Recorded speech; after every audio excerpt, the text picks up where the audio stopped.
Buenos días, buenas tardes, buenas noches, amantes del rock y del metal. Bienvenidos y bienvenidas a Conexión Rock Radio. Johnny González les saluda en esta tarde y como siempre les invitamos a que nos dejen su pulgar arriba y que disfruten del contenido y de los invitados que tenemos para ustedes en esta oportunidad. Para los amantes del death metal, pues hoy tenemos un personaje muy pero muy interesante y que hoy vamos a estar aquí conversando con él sobre la actualidad y por supuesto de lo que está haciendo una interesante banda como lo es Six Feet Under en el año 2026. Damas y caballeros, le doy la más cordial las bienvenidas al señor Jack Owen. Jack, thank you so much for accepting this interview. Johnny Gonzalez from Conexión Rock Radio agrees to you in this evening, and we share in this talk for the fans from Six Feet Under around the world about the upcoming news that the band had in 2026. Welcome. Thank you. Thank you. I was going to say all that, but you beat me to it. Start my interview with you. Let's talk about Next to Die. This is the album number 16 in the discography from Six Feet Under that appears in April 24 via Metal Blade Records. And it's being described as a kind of new creative high for Six Feet Under. From your perspective, Jack, what makes this album stand out compared to the previous works? So far it's a hybrid.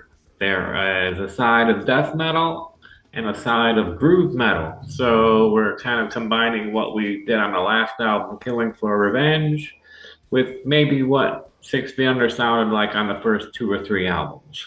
The album is structured around two sides when you mentioned in the previous answer, death metal and group.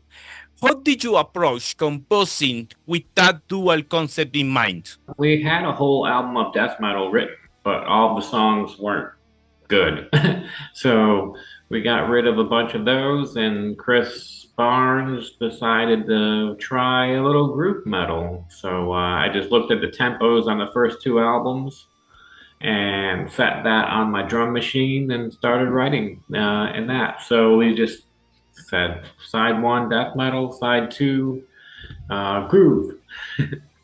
The album you mentioned started the interview.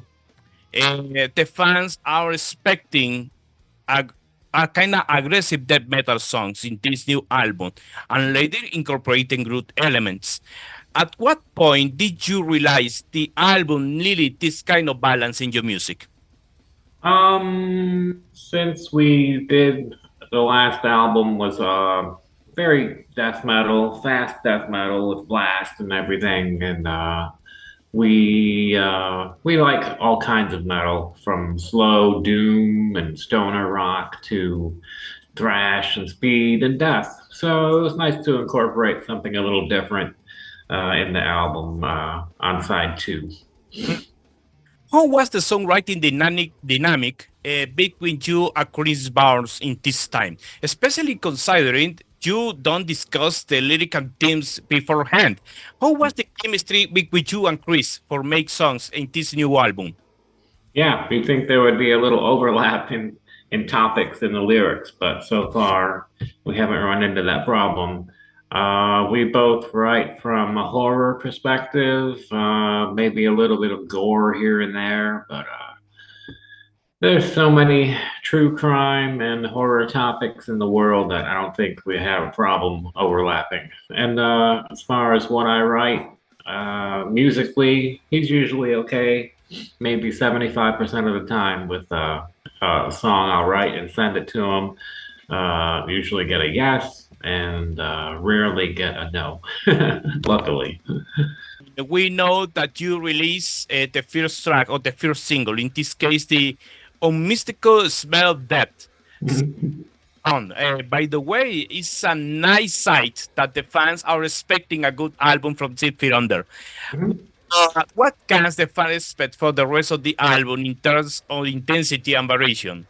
Oh yeah, Unmistakable Smell of Death is one of the death metal tracks from side one. So you're looking at about 4 or 5 more of that style. And then you're looking at side two, which is, when I play guitar at home, I play along with the Haunted album and I play along with the Warpath album. So I had a little experience in that style of music, and I play along with a little Obituary as well. So Hopefully it doesn't sound too much like that, but we're looking at just bring back a little groove. You don't have to go a million miles an hour all the time. Yes. By the way, we had collaboration in this new work, Jack. Jason Sukoff appears as a special guest in the track Approach Your Grave. How did collaboration come about and what did he brings to the track? I record guitars at Jason's studio every album. So he is an awesome guitar player. So if there's a spot on the album where we need a solo, it's kind of a no-brainer for Jason to just do that, and he can do it really quick in the studio. It's just he has to run the board and play guitar and try to punch in while he's playing. But he's great. No-brainer. You and Chris, you co-produce the album. What advantage does that give you compared to working with external producer, Jack? We have a little more power to, make sure everything sounds a little more old school, more analog sounding, and make sure everything is to our liking instead of somebody else. Yes, the people are looking forward to the title of the album, Next to Die. It's very evocative.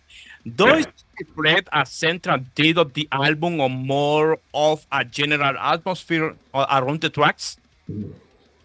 I think so. It just goes.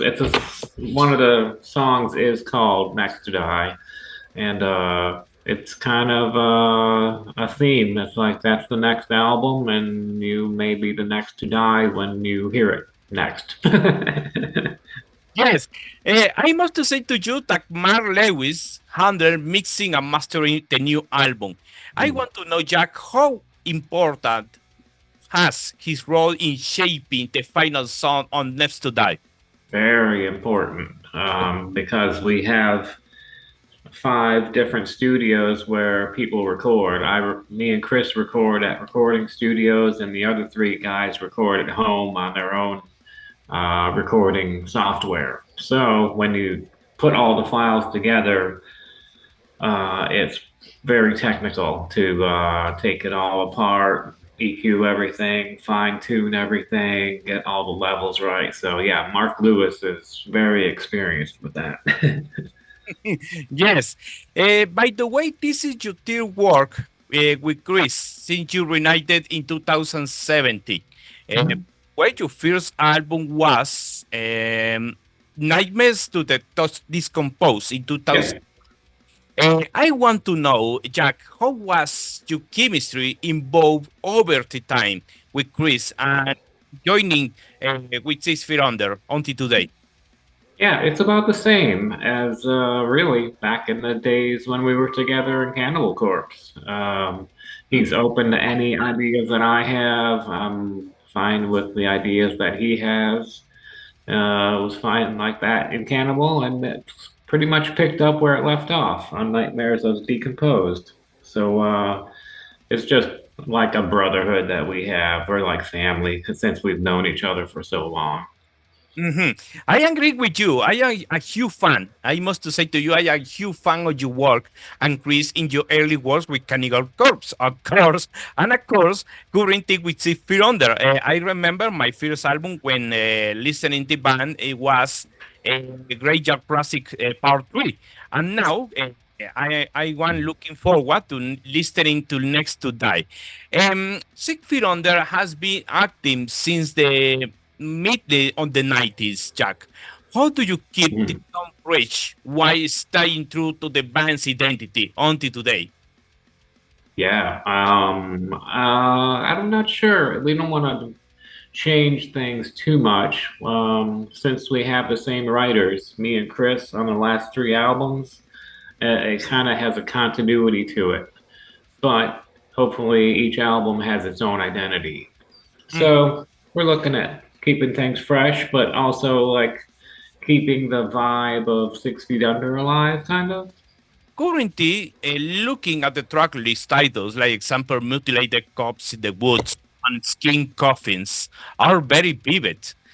Do songs titles come before or after the music on your process writing? It's always different. Mutilated corpse in the woods came before I wrote the music. And I think everything else I wrote the music, and then the title was dreamed up after that or nightmared. I agree with you. Okay. We know that the band had a long discography and a big career into the death metal scene around the world. You know, you, Jack, how do you see Six Feet Under's place in today's death metal scene compared when you started in the early of the 90s, like example? Yeah, just kind of everybody's still going, like Sadist, Autopsy, Obituary, Unleashed, Sacrifice just put out albums, Immolation's coming out. So we're just kind of trying to keep up. I try to listen to all the albums that come out from the classic bands, and I always have newer bands that put out great albums every year. So just everybody's going, and the scene's looking great. Release. What is next for Six Feet Under? I don't know if you have contemplated make tours around the world, or are looking forward in delivering another music video for the fans in the next days. Yeah, we do have a video in the works for a song, and then we have all of June booked in Europe for all the European festivals and some headliners. And then July and August is America and Canada. And then tentatively Mexico, Central America, and South America is October. Yeah, October and November. Remember, here in Central America. I think so. Oh, we're looking forward to see you. If we have the chance to see the band here in your countries, perhaps Honduras or El Salvador or Guatemala or Costa Rica, we had the chance to see you and shake personally your hand. In the lake. Cool. Yep, we'll play anywhere. So you never know where we're going to show up. At the end of this interview, what message do you want to send for all the people that enjoy this talk with you? And again, thank you so much for your time for Conexión Rock Radio. And we're looking forward to talk again in the future for Geek Infinity, the music and the history of a great band like Six Feet Under. And we wish the best now with this new album, in this case, Next to Die, that will be released in April. All right. Thank you for the compliments. And just want to thank everybody in Central America, especially Honduras, for all the support over the years through Cannibal Corpse and Deicide. And now 6 Feet Under, and hopefully we'll see everybody soon. Bueno, damas y caballeros, pues ustedes han escuchado aquí esta amena plática con el señor Jack Owen y por supuesto les invitamos para que puedan comprar o que ya hagan su reserva para el próximo 24 de abril para que puedan comprar su nuevo trabajo discográfico llamado Next to Die, que saldrá precisamente en CD y también en vinilo para que ustedes lo puedan coleccionar y que por supuesto, como lo dijo Jack, pues que puedan estar aquí en una posible gira para finales de 2026. Soy Johnny González. Estas fueron las entrevistas internacionales en Conexión Rock Radio, pendientes de la próxima de nuestra serie. Y como siempre les deseamos a todos ustedes, les decimos que el rock y el metal no falten siempre en su dieta diaria. Que la pasen muy bien.